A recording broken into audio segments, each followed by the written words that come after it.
Welcome. Today, I'll guide you through the simple steps to end a scheduled group video chat on Telegram using the app on your PC, especially if you're using the latest update.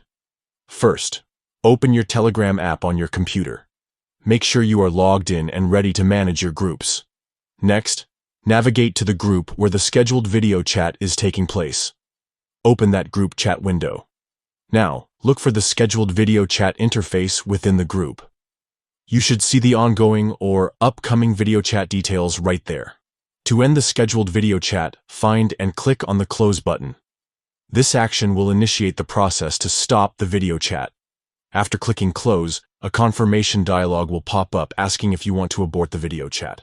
This is just to make sure you don't close it accidentally. In this confirmation box, click on Abort Video Chat, then hit Close again to fully end the session. And that's it. Your scheduled group video chat on Telegram will be officially ended, and the group will no longer have any active video chat running. Ending the scheduled video chat is quick and straightforward, keeping your group activities organized without unnecessary confusion or left open calls. Feel free to repeat these steps anytime you need to end a video chat session on Telegram groups using your PC.